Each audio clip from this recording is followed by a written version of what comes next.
కూర్చో. పర్లేదు.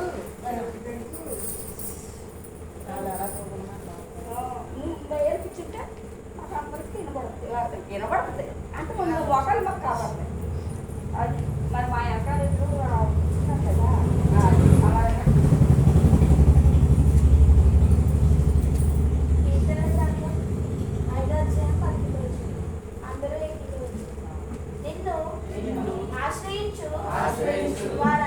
వారందరూ సంతోషించుదురు. నీవే వారిని కాపాడుదువు గనుక వారు నిత్యము ఆనందధ్వని చేయుదురు. యెహోవా నీతిమంతులను ఆశీర్వదించు వాడవు నీవే. కేడముతో కప్పినట్లు నీవు వారిని దయతో కప్పెదవు. కావున ఈ నామమును ప్రేమించువారు నిన్ను గూర్చి ఉల్లసింతురు.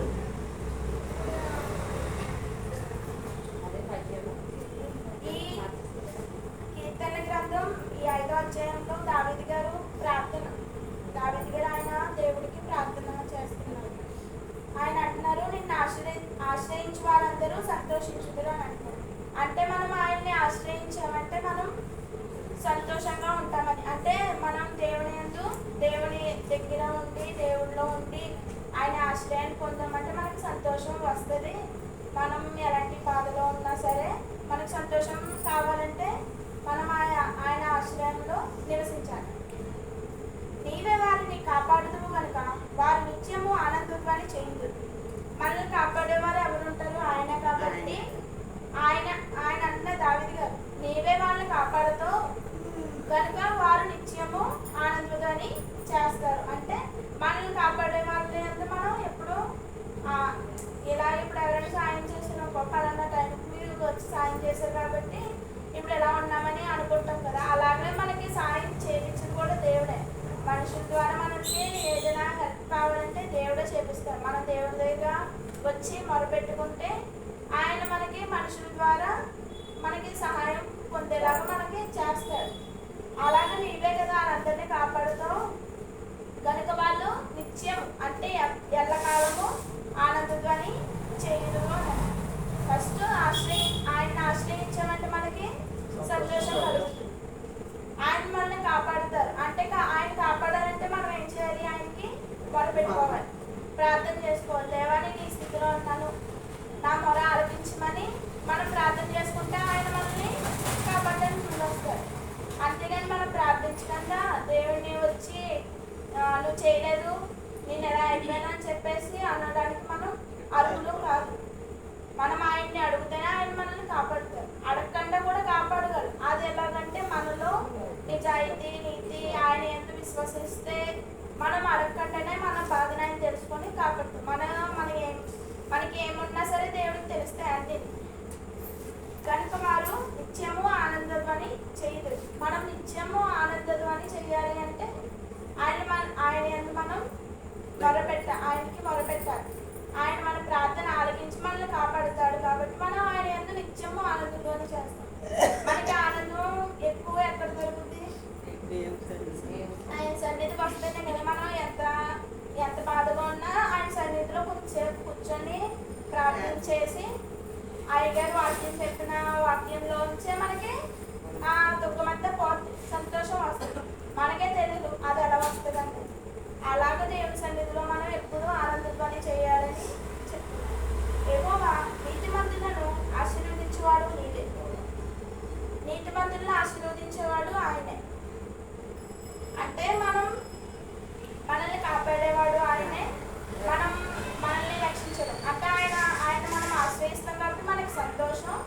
మనం ఆయనకి మొరపెడతాం కాబట్టి మనకి ఆనందం దొరుకుతుంది. ఆయన నీతిమంతుడిని కూడా ఆశీర్వదించేవాడు కూడా ఆయనే. నీవే కేడంతో కప్పినట్లు నీవు వారిని దయతో కప్పలేదు. మనల్ని ఆయన దయతో మనల్ని కప్పుతాడు.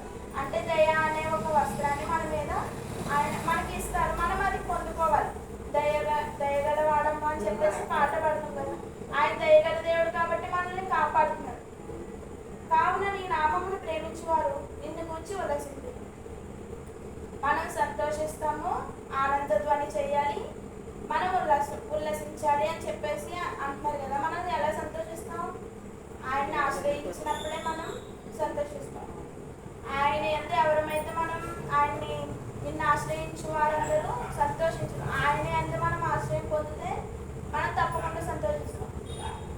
ఆయన మనల్ని కాపాడుతారు కాబట్టి మనం ఆయన సన్నిధికి వచ్చి మొరపెడతాం. ఆయన మన మొర ఆలకించి ఆయన మనల్ని కాపాడుతారు. కాపాడినప్పుడు మనం ఏం చేయాలి? ఆనందధ్వని చేయాలి. మనం చేయాల్సింది ఫస్ట్ ఆయన్ని ఆశ్రయించాలి. ఏదైనా కష్టం వస్తే ఫస్ట్ ఆయన దగ్గరికి వచ్చి ఆయన్ని ఆశ్రయిస్తే మనకి వెంటనే సంతోషం కలుగుతుంది. తర్వాత ఆయనకి మనం మొరపెట్టుకుంటాం కదా, దాన్ని ఇంటి విముక్తి పొందుతాం కదా, కాపాడబడతాం కదా. కాపాడబడ్డాక మనం ఏం చేయాలి? అయిపోయింది, నాకు ఈ సమస్య పోయిందని మనకు మనం గొంతు లేకుండా దేవుని సన్నిధికి వచ్చి ఆయనకి ఆనందంలోని మనలో ఉన్న ఆనందాన్ని ఆయనతో పంచుకోవాలి. మరి ఈ దావీదు గారు కూడా ఆయన సంతోషం ఎలా అంటే పట్లు చింపుకునేంత ఆనందపడి గంతులు వేసి దేవుని పట్ల నాట్యం కూడా చేస్తారు. ఆయన చేశారంటే దేవుడు ఆయనకి ఆశ్చర్యకార్యం చేశారు. ఆయన జీవితంలో చేశారు కాబట్టి ఆయన జరిగింది కాబట్టి ఆయన బయట వాళ్ళ దగ్గర కాకుండా దేవుని సన్నిధిలోనే ఆనందపని ఆయన నాట్యం ఆడి దేవుణ్ణి దావీదు వల్లే నాట్యం ఆడి మనం దేవుని స్తుతించాలి. అంటే దావీదు గారు ఎలా అయితే ఏ విధంగా అయితే దేవుని యందు నాట్యం ఆడినట్టు, నాట్యం అంటే మనం డ్యాన్స్ చేయక్కర్లేదు, మనం వచ్చి ఆయన దగ్గరికి వచ్చి పాటలు పాడి దేవుని స్తుతించి ఆనందంతో చేయాలి. ఏం చేస్తాం? మన బాధ ఉందని బాధతో చేయకూడదు. ఆయన సన్నిధికి వచ్చినప్పటికీ మనకి బాధను మర్చిపోయేలాగా చేస్తారు. ఆయన సన్నిధికి వచ్చినప్పుడు మనం గేటు బయట ఎంత బాధగా ఉన్నా లోపలికి వచ్చి కొంచెంసేపు కూర్చొనేటప్పటికి ఆనందం కలుగుతుంది. మనకి తెలియదు, అది ఆటోమేటిక్గా మనం నార్మల్ అయిపోయి మళ్ళీ బయటకు వెళ్తే మళ్ళీ అదే ఉంటాం. కానీ అలా ఉండకూడదు. బయట ఉన్న లోపల ఉన్న దేవుని మనం స్థుతించుకుంటాం కాబట్టి, దేవుడు మన మనసులో ఉంటాడు కాబట్టి, హృదయం అనే ఆలయంలో ఆయన ఉంటాడు కాబట్టి మనం ఎప్పుడు ఆనందంగానే ఉండాలి. ఆయన్ని ఆశ్రయిస్తాం కాబట్టి సంతోషంగానే ఉండాలి అని చెప్పేసి నీతిమంతుల్ని ఆయన ఆశీర్వదిస్తాం. మనం ఎప్పుడైతే నీతిమంతులుగా ఆయనకి కనిపిస్తామో అప్పుడు మనల్ని ఆశీర్వదిస్తారు. ఎక్కడునూ లేడు, ఎవరునూ లేరు అని చెప్పేసి అంటారు కదా. నీతిమంతులు ఎవ్వరూ లేరు అని అందరూ పాపం చేసి దేవుడు అనుగ్రహించమని పోగొట్టేసుకున్నాం. మరి మనం నీతిమంతులుగా ఎంచబడాలంటే మనం ఆయన దగ్గరికి వచ్చి పాపాలనేవి ఒప్పుకోవాలి. అప్పుడు మనకి ఆశీర్వాదం, ఇంకా పెద్ద ఆశీర్వాదం అనేది దొరుకుతుంది. మనల్ని ఆయన దయతో కప్పుతారు. అంటే మనకి దయ అనే వస్త్రంతో మనల్ని కప్పుతారు. ఆయన కోడి తన రెక్కల కింద ఎలా అయితే పిల్లల్ని కాచుకుంటుందో ఆయన అలాగా మనం ఏదైనా ఆపద వచ్చిందని దేవుడి దగ్గరికి వచ్చామంటే ఆయన దయ మన ఎందు ఉంచుతారు. ఇప్పుడు మరియమ్మ గారు ఉండడానికి దయా ప్రాప్తురాల నీకు శుభమని, అది దేవుడిచ్చిన కిరీటం. అలాంటి వస్త్రం ఇక్కడ ఏమన్నారు? కప్పేదను అని అంటే అలాంటి వస్త్రాన్ని మనకి ఇస్తారు. కావున నీ నామాన్ని ప్రేమించేవాడు నిన్ను కూర్చోవాలి. మనం ఎప్పుడైతే ఆయన నామాన్ని ప్రేమిస్తామో మనం ఇంకా అత్యానందంగా ఇంకా ఇంకా ఇంకా ఉల్లాసంగా ఉంటాము అని చెప్పేసి మనం దేవుని సన్నిధికి వచ్చి ఆయన్ని ఆశ్రయించాలి. ఆశ్రయించామంటే మనకి సంతోషం కలుగుతుంది.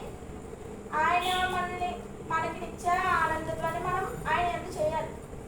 ఆయన మనకి ఆనందాన్ని ఇస్తారు. మన ఆనందాన్ని లోపల్లో కాకుండా ఆయన దగ్గరికి వచ్చి ఆయన సన్నిధిలోని ఆనందంగా అనేది చేయాలి.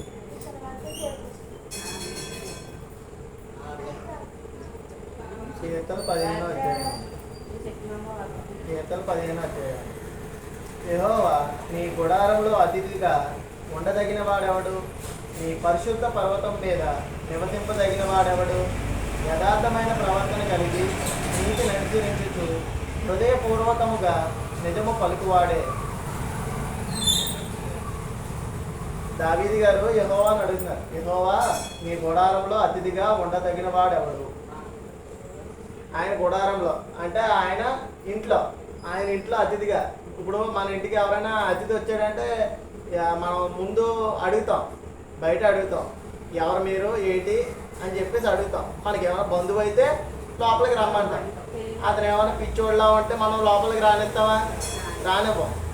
అతను చిరుగుపని బట్టలు వేసుకొని చింపుడు గుట్టు వేసుకొని ఉంటే మనం మన బంధువు అయితే రానిస్తాం, బంధువు కాకపోతే రానివ్వం.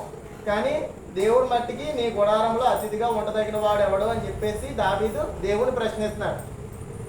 నీ పరిశుద్ధ పర్వతం మీద నివసింపదగిన వాడెవడు అంటే ఆయన ఉండే ప్రదేశం అంతా కూడా పరిశుద్ధమైనది. మనం అందరం ఏదో తప్పు చేసి చూసో తెలిసో తెలియకో పాపం చేసి దేవుడు అనుగ్రహించే మహిమను మనం పోగొట్టుకుంటున్నాం, మనం పాపులుగా ఎంచబడుతున్నాం. అలాంటి పరిశుద్ధ పర్వతం మీద ఆయన ఉన్నారు. అలాంటి చోటికి పరిశుద్ధులే తప్ప పాపులు ఎప్పటికీ వెళ్ళలేరు. కానీ దేవుడు మనకి పరిశుద్ధతను ఇస్తానంటున్నాడు. యథార్థమైన ప్రవర్తన కలిగి నీతిని అనుసరించుచు. ఇప్పుడు ఆ పర్వతం మీదకి ఎక్కడానికి ఒక మార్గం కూడా ఇక్కడే బయలుపరిచారు. యథార్థమైన ప్రవర్తన కలిగి, యథార్థత అంటే ఎట్టి పరిస్థితుల్లోనూ కూడా యథార్థంగా జీవించాలి. అబద్ధ మాటలు కానీ చెప్పడం కానీ లేదంటే ఇతరులు హింసించడం కానీ అలాంటివి చేయకుండా యథార్థంగా నిజాయితీగా జీవించాలి.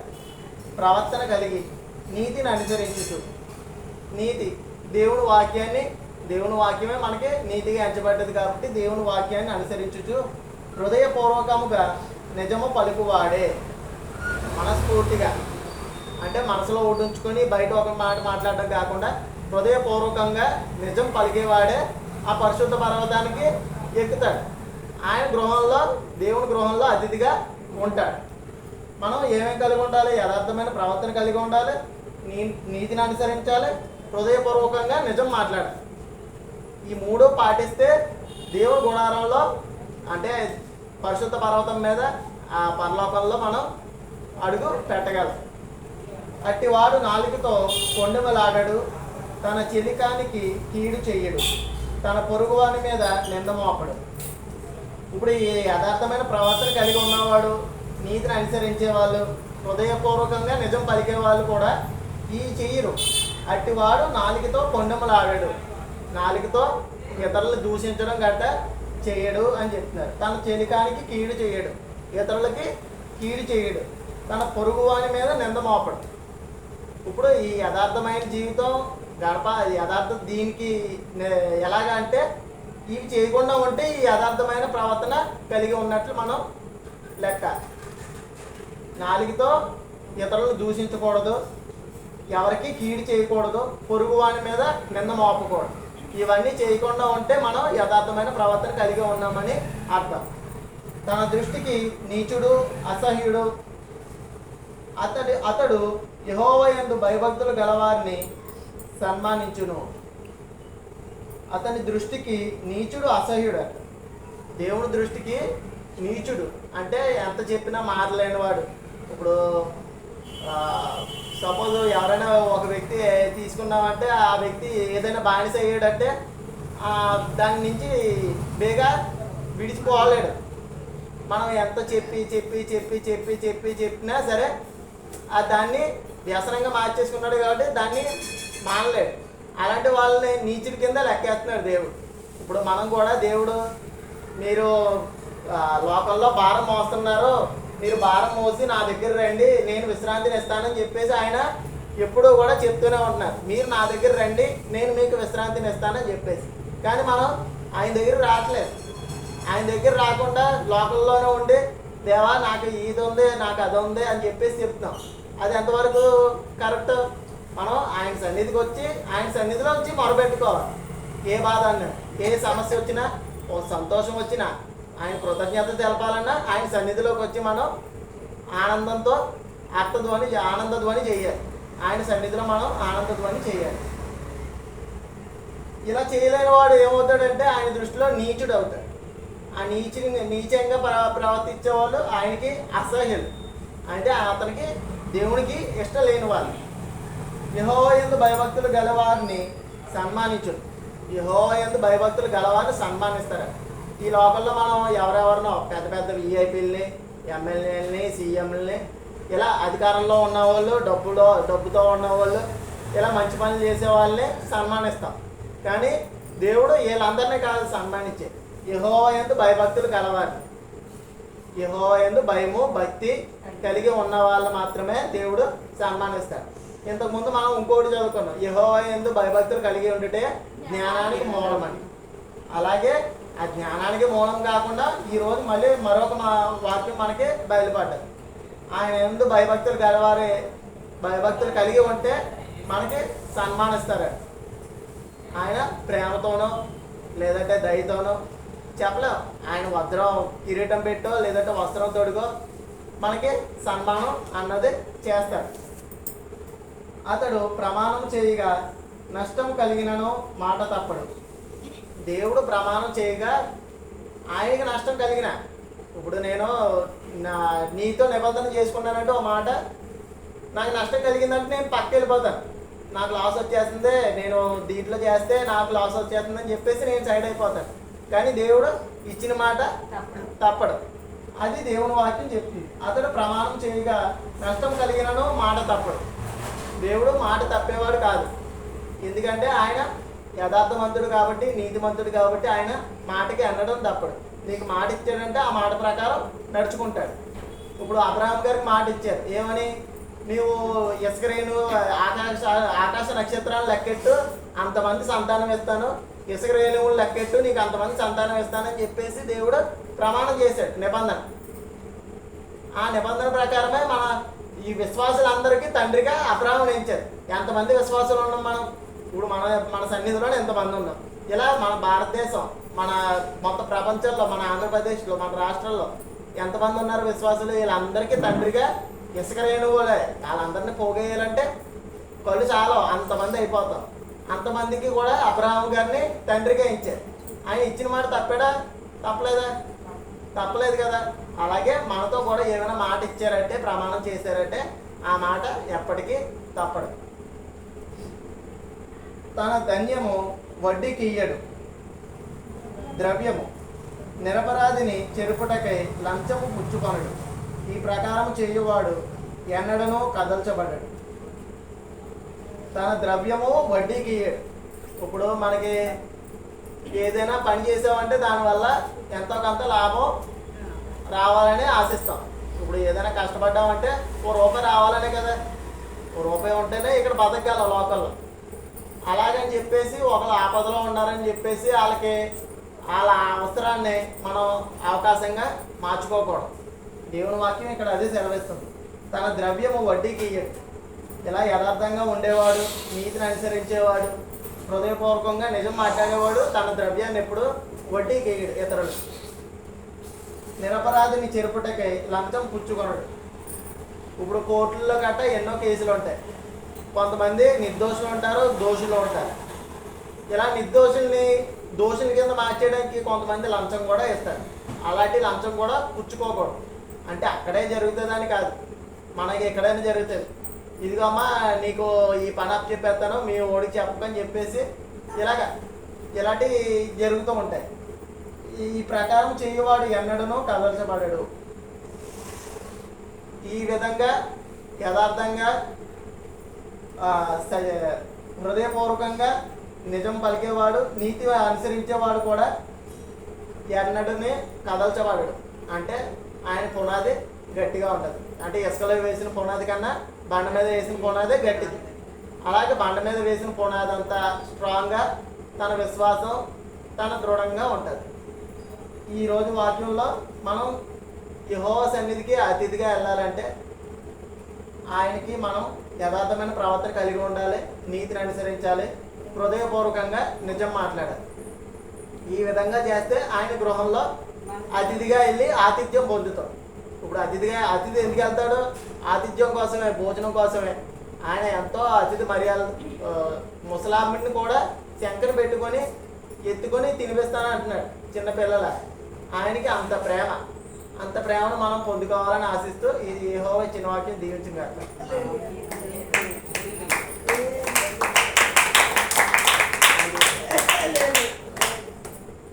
చెప్పండి.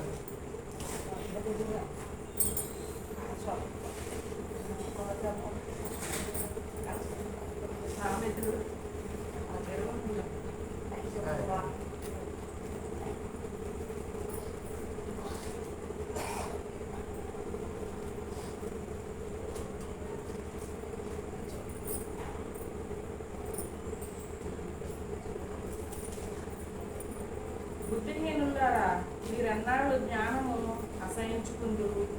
నా గద్దెంపు విని తిరుగుడి, ఆలకించుడి, నా ఆత్మను మీ మీద కుమ్మరించుతున్నాను. మనమైతే దేవుడు మాస్టర్ గారు అయితే ఎన్నాళ్ళు బట్టి దేవుడితో వాక్యం మనకి చెప్తూనే ఉన్నారు. ఏదో మనం కొద్దిమంది ఒక 20 మంది 10 మంది మనం ఇక్కడ తెలుసుకున్నాం. ఇల్లు బట్టి ఆయనలోకి ఓ రోజు ఇచ్చిన రాకపోయినా వస్తున్నాం, ఆయన వాక్యం ఉంటాం. ఎన్నాళ్ళు బట్టో వీటిలో చాలా మంది వేల మంది ఉన్నారు, లేకపోతే 100 మంది ఉన్నారు. ఎన్నాళ్ళు బట్టి వాక్యం చెప్తానే ఉన్నారా, ఈ వాక్యం బయటికి వెళ్తుంటే ఎంతోమంది వింటున్నారు. అయినా విన్నప్పటికీ అతి కొంతమందే దేవుడికి లోబడుతున్నారు, కానీ ఎక్కువ మంది లోబట్టలేదు. అందుకు మా ఇంట్లో మన బిడ్డలే ఉన్నాం. మనం ఏ కష్టాల్లో మనం ఉన్నామో ఏదో ఇలా తిప్పుకున్నాను, ఇలా వచ్చి ఈ గుళ్ళోకి ఇక్కడ దేవుణ్ణి అనుకుంటున్నాం. ఈ దేవుడిని అయినా సరే తెలుసుకున్నప్పటికీ చాలామంది రావట్లేదు. ఆ దేవుడు భయం పెట్టి తెలుసుకున్నప్పటికీ రావట్లేదు. ఎంతోమంది విగ్రహారాధనకే లోడైపోయి ఆ విగ్రహారాధనలోనే పడిపోతున్నారు. రండి దేవుడిలోకి రండి, కొన్ని వాక్యం అంటే ఒక్కరోజు రండి, ఒక్కరోజు రండి, ఇలా రండి ఇలా రండి, భోజనాలు ఫోటోలు ఉన్నాయి, ఎంతమంది చెప్పినా మన ఇంట్లో రావట్లేదు, బయట రావట్లేదు. దేవుడు పిలుస్తున్నాడు, బుద్ధిహీనులారా ఎన్నాడు బట్టో నా వాక్యం మీకు చెప్తున్నానో అది బయట అందరికీ వినపడుతుందే, ఈ జీవంగా దేవుడిని తెలుసుకుంటలేదు, రావట్లేదు అని దేవుడు మనకి చెప్తున్నాడు. అన్నమాట బుద్ధిహీనులారా మీరు ఎన్నాళ్ళు జ్ఞానం నా జ్ఞానం నేను బయట పెడుతున్నాను, నా జ్ఞానం అంటే వాక్యం చెప్తున్నాను, వింటున్నారు కానీ రావట్లేదని దేవుడు కోపం తెచ్చుకుంటున్నాడు. కుమ్మరించు అసహించుకుంటున్నాను. నా గద్దెంపు విని తిరుగుడి, ఆలకించుడి, నా ఆత్మ మీ మీద కుమ్మరిస్తాను. నేను నా గద్దెంపు నేను గట్టిగా అడుగుతున్నాను, నా గద్దెంపు విని తిరుగుడి. లేకపోతే ఎప్పటికన్నా మనకి ఆపద తప్పదు. ఆయన పాస్టర్ గారు మన మీద ఎలా కోపం పడిపోతున్నాడో అలాగే దేవుడు కూడా ఎన్నాళ్ళని మనం సహిస్తాడో. మనం ఎన్నో తప్పులు చేస్తున్నాం, సహిస్తాడు. ఒకసారి 3 సార్లు 4 సార్లు సహిస్తాడు, లేకపోతే 75 సార్లు. నా తమ్ముడు తప్పు చేస్తున్నాడో, తప్పు చేస్తుంటే ఎన్నిసార్లు క్షమించాలి తండ్రి అనేసి అన్నగారు వెళ్ళి దేవుడిని అడుగుతుంటే 75 సార్లు కాదు ఎన్నిసార్లన్నా క్షమించవలసిందే అంటున్నాడు. క్షమించే గుణం ఆయనలో ఉంది. ఆయన మనకు తండ్రి ఉన్నాడు, క్షమిస్తున్నాడు. క్షమించి జాయిగా రండి రండి రండి అని మన పాస్టర్ గారు దేవుడు చెప్పినా, దేవుడిలో పాస్టర్ గారు చెప్పినా ఎవరు రావట్లేదు. దేవుడికి కోపంగా ఉన్నమాట. నా ఉపదేశం మీకు తెలిపితే నేను మీకు జ్ఞానం నేర్పుతాను, రండి మీకు తెలివినిస్తాను, తెలివైన మాటలు మీకు చెప్తాను, లోకం మీద ఎలా నడుచుకోవాలో విని దాన్ని బట్టి నడుచుకున్నాను కానీ రండి అని దేవుడు పిలుస్తున్నాను. నేను పిలువగా మీరు వెనకపోతే నేను ఎన్నాళ్ళు బట్టి పిలుస్తున్నా, మీరు ఎంతలేదు. నేను పిలుస్తున్నాను, మీరు రావట్లేదు, నాకు కోపం వస్తుంది అనేసి దేవుడు మనకు చెప్తున్నాడు. మనకేంటి అందరికీ చెప్తున్నాడు. నా చేయి చేపగా ఎవరునూ లక్ష్య పెట్టకపోదు. ఆయన చేయిని తోపుతున్నాడంటే మన కోసం. రండి రండి రండి, మీరు నా దగ్గర ఇప్పుడు రండి, మన వివాదం తీర్చుకుంటాం. మీకు ఏ కష్టాలు ఉన్నా తీర్చుతాను, నా దగ్గర చెప్పుకోండి, నేను వింటాను, విని మీ కష్టాలు చెప్తానని దేవుడు చెప్తా. మనం వింటలేదు, రావట్లేదు. వెనకపోతే నేను చెప్పిన బోధ ఏమీ మీరు వెనక రోజు వేసి పాస్టర్ గారు చెప్తున్నారు. ఎన్నాళ్ళ బట్టి ఇప్పుడు మాట్లాడినా మా రండి రండి రండి, వాక్యం వినండి, వాక్యాన్ని చూపి వాక్యం అసలు వదలదు. లేదా మీరు ఉగ్రతకి లోనైపోతారు, దేవుడు కోపానికి మీరు గురైపోతారని దేవుడిలాగే చెప్తున్నాడు ఆయన. నేను గద్దెంపుగా లోబడకపోతే, నేను గద్దెంటున్నాను, గట్టిగా అడుగుతున్నాను, చేసిన తప్పు చేస్తున్నారు కానీ నా మాటను మీరు ఇవ్వట్లేదు, నా వాక్యాన్ని మీరు ఇవ్వట్లేదు అని దేవుడు మనతో మాట్లాడుతున్నాడు. కాబట్టి మీకు అపాయం కలిగినప్పుడు నేను నవ్వేదాన్ని. మీరు అన్నాళ్ళు అయితే నా దగ్గర రాలేదు, నేను చెప్పి నాకు ఇసుకొచ్చి ఊరుకున్నాను. మీకు కష్టాలు వస్తాయి, మీకు కష్టాలు వచ్చినా మీరు కోరుకొని నా దగ్గరికి వచ్చి అరిచినా చేసినా ట్యాక్టర్ పెట్టినా అప్పుడు నేను మీ మాట వినను, మీ బాధను నేను తీర్చను అనేసి దేవుడు మాకు చెప్తున్నాను. నేను గద్దెంపగా లోపడకపోతే కాబట్టి బట్టి మీకు అపాయం కలిగినప్పుడు నేను నవ్వేది. నేను నవ్వుతానికి కష్టాలు వచ్చేసినాయి అనేసి నేను పిలిచినప్పుడు రాకపోయి మీ కష్టాలు వచ్చినాయని మీరు వస్తే నేను నవ్వుతాను కానీ మీకు సాయం చేయను అనేసి దేవుడు అంటున్నాడు. మీకు భయం వచ్చినప్పుడు నేను అపహాస్యం చేయదు. కష్టాలు వచ్చి పాపం వచ్చి రోగం వచ్చి భయం మనలోనే మనకు భయం కలిగాను. ఏమైపోతాం మన అక్కల బిడ్డలు ఏమైపోతారు అనేసి మనం ఎంతో భయపడిపోయి మళ్ళీ సాయం చేయటం లేదు. బాగా మనకి కష్టంగా ఉన్నాను, అనారోగ్యంగా ఉన్నాను అనేసి నాకు పూజాడి ప్రార్థిస్తాం. మీరు ఎవరి కాలంలో రావాలి కానీ వాక్యం వినడానికి నా దగ్గర కానీ ముసలి కాలంలో వచ్చి నన్ను మీకు వయసు అంతా అయిపోయాక వచ్చి నన్ను అడిగితే నేను మీకు సహాయం చేస్తానా, మీరు అవ్వ నేను చెప్తానా అన్నాడు. నేను వాక్యంలో ఇక్కడ చదివానది ఆ మాట చెప్తున్నాను. మనం ఎవరి కాలంలో దేవుడిని ఎత్తుకోవాలి, ఆయన సన్నిధి ఉండాలి, ఆయన వాక్యం విని ఆ వాక్యం ఎలా ఉందో మనలో మనం సరి చేసుకుని నేను ఈ తప్పు ఎలా చేసేది అని చేయకూడదు, ఈ తప్పు చేయకూడదు ఆ మాట విన్నాను. దాని ప్రకారం మనం నడుచుకోవాలి అనేసి మనం నడుచుకోవాలి. భయం మీ మీదకి తుఫాను వలె వచ్చింది. భయం మీ మీదకి తుఫాను వలె వచ్చినప్పుడు, సుడిగాలు వచ్చినట్లు మీకు అపాయం కలిగినప్పుడు, మీకు కష్టమును దుఃఖమును ప్రార్థించినప్పుడు నేను అపహాస్యం చేయను. మనకు భయం వస్తుందంట, తుఫాను వలె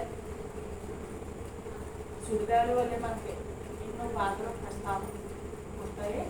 అప్పుడు నేను ఈ మాట మిమ్మల్ని చూసి నేను అసహాయించుకున్నాను, నవ్వుతాను, అపహాస్యం చేస్తాను అనేసి అంటున్నాడు. మీకు కష్టము దుఃఖము ప్రార్థించినప్పుడు నేను అపహాస్యం చేశాను. అప్పుడు వారు నన్ను కూర్చి మొరపెట్టుదురు కానీ నేను ప్రత్యుత్తరం ఇవ్వకుండా. మీరు ఎంత మొరపెట్టినా నా మాట నేను యాక్సిడెంట్ కాలేదు. మీరు వచ్చినప్పుడు మీరు ఎంత బాధపడి నేను ప్రార్థన చేసినా మీకు నేను ఉత్తరం ఇవ్వను. ఉత్తరం అంటే మాట నేనేమి చేయను, నేనేం చెప్పను, మీకు జవాబు అని అంటున్నాడు. మరి దేవుడు కోపం చెప్తాడు, పాస్టర్ లాగే కోపం వస్తుంది ఆయనకి. ఆయన ఇలాగే మాట్లాడుతున్నాడు, ఆయన కూడా మాట్లాడుతున్నాడు. నేను ప్రత్యుత్తరం ఇవ్వకూడదు. నన్ను శ్రద్ధగా వెతుకుదురు కానీ వాడికి నేను కనబడకుంది. మనం ఎంత శ్రద్ధగా వెతికినా ఆయన మనకి కనపడతాను, మీకు కనబడకుంది అనేసి మనకి ఈ వాక్యం ఈ నలుగురికి నేను చెప్తుంటే కాశగా చెప్పింది పయోళ్ళకి కూడా అదే వర్తింటుంది. కానీ ఆమె చూపు పెట్టలేదు, వింటలేదు. ఎంతమందిని ప్యాకేసినా రావడం లేదు. ఒకసారి వచ్చి ప్రార్థన చేసుకోండి అనేసి ఇంటర్వ్యూ విగ్రహాలకు మానంటారా అంటే మాట్లాడు కనపడుతుంది. జ్ఞానం వారికి అసహ్యంగా నేను ఎన్నో మాటలు చెప్పాను. అప్పుడు మీకు ఈ మాటలు నేను చెప్పినప్పుడు మీకు అసహ్యంగా కనపడి ఆ మాటలు మీకు అసహ్యంగా కనపడి యెహోవా యందు భయభక్తులు కలిగి ఉండుట వారికి ఇష్టం లేకపోయింది. అప్పుడు దేవుడి యందు భయభక్తులు కలిగి నడుచుకుంటా ఉండడం కూడా మీకు ఇష్టం లేదు, మీకు ఇష్టంగా లేకుండా ఉండే అనేసి దేవుడు మనకు మాట్లాడుతున్నారు. నా ఆలోచన వినబడకపోయేది, నా గద్దెకు వారు కేవలము తృణీకరించారు. కాబట్టి వారు తన ప్రవర్తన తగిన ఫలము నన్ను గురించి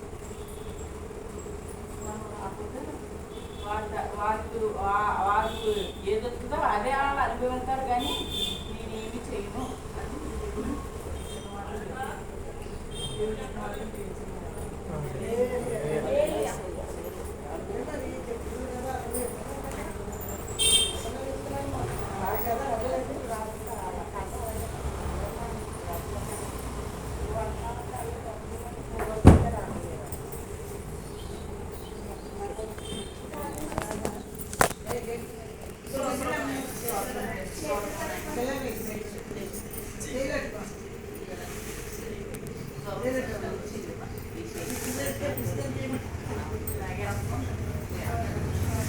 స్తోత్రం నాయనా, స్తోత్రం నాయనా, పరిశుద్ధ పరిశుద్ధ పరిశుద్ధ పరిశుద్ధ పరిశుద్ధ పరిశుద్ధ పరిశుద్ధ పరలోకమందున్న మా తండ్రి నాయన ఇశ్రాయేలు స్తుతుల మీద దాసులు రాజా తండ్రి కుమార పరిశుద్ధాత్మ మీ పదనాలు శాస్త్రాలు చెల్లించుకుంటున్నాం దేవా తండ్రి ప్రభా ఎవరైనా ప్రభానైనా అల్పులు దీనులు అయోగ్యులు ఎన్నిక లేని వాడు దౌర్భాగ్యులు తండ్రి ప్రభా ఈ సన్నిధిలోకి వచ్చి ఉన్నాము తండ్రి ప్రభానైనా గతించిన వారి నుంచి మమ్మల్ని కాచి కాపాడి మీ దగ్గర చాటు మరుగుపరిచారు తండ్రి ప్రభా ఈ రాత్రిగా సమయంలో బాబు తండ్రి ప్రభా పాటలు నిలిచిన వాటిని ప్రభానైనా ఈ వందనాలు తండ్రి ప్రభానైనా ఓ తండ్రి నేను పిలవగా మీరు రాకపోతే నాయన అంటున్నావు తండ్రి నేను పిలుస్తున్నాను మీరు రావట్లేదని సెలవు దేవా తండ్రి ప్రభా నేను గద్దిస్తున్నాను నా వైపు లేదు తండ్రి ప్రభా అని అడుగుతున్నావు తండ్రి ప్రభా అవును తండ్రి ఆయన మేమైతే నీ వైపు లేదు బాబు నీ గద్దె వినడం లేదు బాబు తండ్రి ప్రభా నాయన నీ వాక్యాన్ని అసహ్యం చేసుకుంటున్నావు తండ్రి ప్రభు నాయన దేవాస్తుతులు బాబు శ్వాసనాలు బాబు తండ్రి ప్రభా